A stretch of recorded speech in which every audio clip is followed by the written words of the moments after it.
Hello mga boss, kamusta?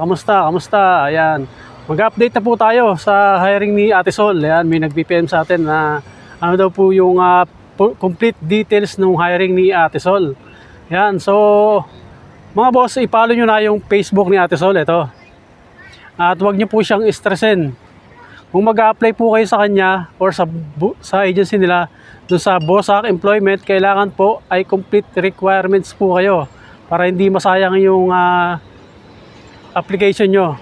Dapat po kumpleto. Ito na rin po yung complete requirements mga boss, para alam nyo na kung ano yung ipapasa nyo. Ulitin ko, pag nagpasa kayo dito, kailangan kumpleto po kayo ng requirements. Ayan po. Para naman na hindi sumakit yung ulo ni Ate Sol. Dahil sumasakit yung ulo ni Ate Sol. Tsaka pag nag-apply po kayo sa kanya, ayaw po ni Ate Sol ng makulit. Ayaw po ng ini-stress ni Ate Sol. Ayan po. So, huwag niyo po siyang stressin. Mag-apply lang po kayo ng trabaho.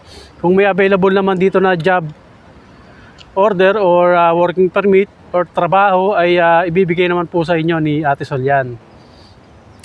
So, ayan. At ipapakita ko na po dito yung mga available na position na pwede nyong applyan. Papunta dito sa Croatia, Europe, mga boss. Ayan. Ito po yung mga available na position mga boss. I-check nyo lang mabuti. Kung meron kayong kung meron kayong experience dito sa mga hiring na to, ay applyan nyo na. At syempre, saan mag-a-apply? Ipasa nyo lang kay Ate Sol yung inyong application. Pero dapat kumpleto. Ito po yung kanyang WhatsApp number. Ayan po. Ito na mga boss, yung hiring ng Bosak Visa Services FZA LLC is now ready for hiring for season 2025. Ayan po. So para sa paghahanda ng season 2025, magkakaroon sila ng mga hiring at ito po yon.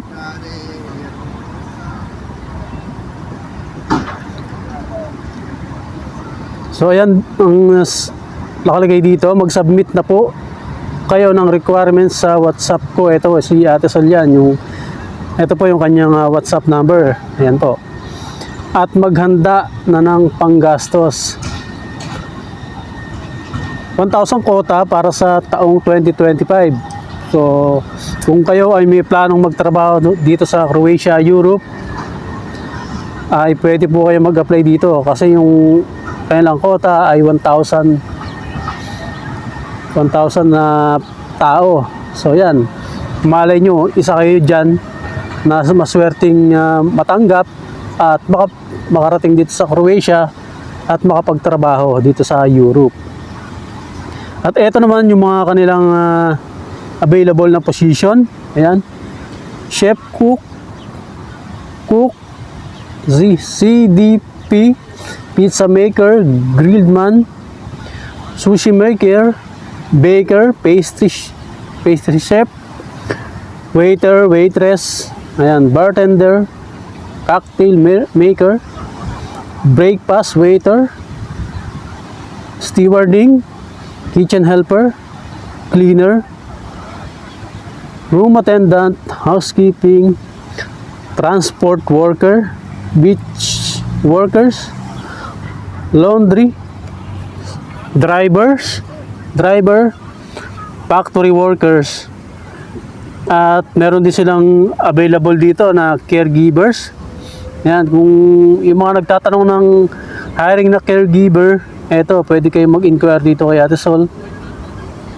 Grass cutters, forest workers. Ito yung mga forest worker na kaka-deploy lang nila nung last week lang. Ayan, kakarating lang din nung last week din. Kaka-deploy lang din nung mga forest worker nila ngayon.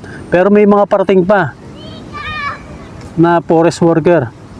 Ayan, baka maitanong nyo rin mga boss, ano ba yung trabaho ng forest worker? Naglilinis yan sa bundok, nag-aalaga ng mga puno. Ayan. Woodworkers, ito, ganun din yan. Naglilinis ng kabundukan. Meron din sila sa mga construction site katulad ng carpenters, mason, welders, truck drivers. Ayan, marami nagtatanong ng drivers dito sa ating YouTube channel. Ito po, may hiring din sila na truck driver, pipeter, construction workers. Ayan po. At ito na nga po yung mga available na position para sa paghahanda ng season 2025 next year. Ayan, kung baka maitanong nyo rin, boss, ang tagal naman yata para sa next year pa pala yan. So ganun po talaga ang pag-a-apply dito sa Croatia, Europe. Umaabot ng 6-7 months, minsan nga mahigit isang taon pa. So ayan, dito sa Croatia, depende po sa paglabas ng working permit. So minsan talagang napakatagal ng working permit lumabas dito. Tapos pagkatapos noon, mag-BFS pa kayo. Minsan sa BFS natatagalan din. So ganun po talaga. Kung gusto nyong mag-apply at magtrabaho, kailangan nyo pong mag-intay. Yun po yung pinakamagandang gawin dito sa Croatia. Yung mag-intay po. Para po hindi ma-stress si Ate Sol. Kung kayo po ay naka-apply, natanggap, nakapagbayad, so normal po yun na magbabayad kayo ng placement fee. So habang wala pa, intayin nyo lang po at lalabas din po yung inyong working permit. Ganun po talaga dito sa Croatia. Ayan po yung kanilang mga available na hiring. At ito po yung si Ate Sol. Pakipollow po yung kanyang Facebook page o yung Facebook account ni Ate Sol para kung may plano kayo mag-apply ay pwede na po kayong dumirekta kay Ate Sol. Ayan po. So yun namang mga kakilala ko, pwede kayo mag-message sa akin kung kayo ay nakapag-apply na para may follow up natin kay Ate Sol para meron po kayong recommendation. Ayan po. So yung iba naman pwede na kayong dumiretso kay Ate Sol. Ayan, ito po yung kanyang WhatsApp number. Mag-send na po kayo ng application dyan. So ulitin ko mga boss, ayaw po ni Ate Sol ng makulit. So pag nakapag-apply, nakapagbayad, maghintay lang po hanggang sa lumabas yung working permit.